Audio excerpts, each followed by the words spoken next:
Hey, good evening. Breaking news. Anti-black racism is in the Toronto Police Service.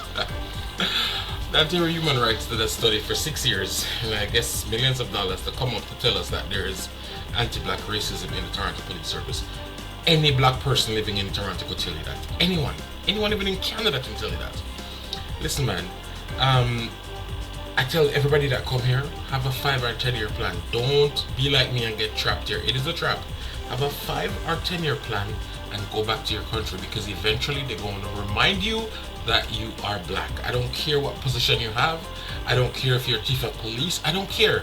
They're going to remind you. And when you are reminded, if you're not solid in your blackness, you'll have mental depression. Yeah. Remember, I tell you. Hey, so I'm going to read two news items to you, okay? Just reading them. So Canada issue a travel advisory against Kenya for us to exercise a high degree of caution. It says because of blackouts, which I don't get, avoid all travel to Mandaria, Garissa, Limu counties bordering Somalia due to risk of kidnapping and attacks. Avoid travel to Turkana, Marsabit County within 100 kilometers of the border of South Sudan and Ethiopia due to armed banditry cross border violence. Avoid travel and risk of kidnapping to Tana River County and within 50 kilometers of the coast in Kilifi County, north of the city from Malindi to Tana County. Neighborhoods of Nairobi, avoid all non-essential travel because of high crime rate. Okay. So Canada issues that. In recent times, we've had here in Toronto, we'd have random killings on the subway. People just randomly kill people on the subway, light people afire. A bunch of teen girls mobbed a guy and killed him for no reason. Yeah, so that's what's going on in Canada, in Toronto. If you have a high-end car, chances are it's going to get stolen. I didn't see anybody issuing any threats.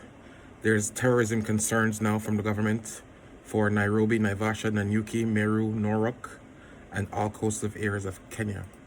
Here's another interesting story I found in the paper. This happened in a place called Barrie, which is just half an hour up the street from Toronto. A transgender female swimmer, 50, uses change room with young girls at Barrie event. So this person used to be a man. He still has male biology, all the male parts, still has it, but he identifies as a teenage girl. He or she's 50. I'm not sure what his pronoun is, so forgive me if I'm not using the right one.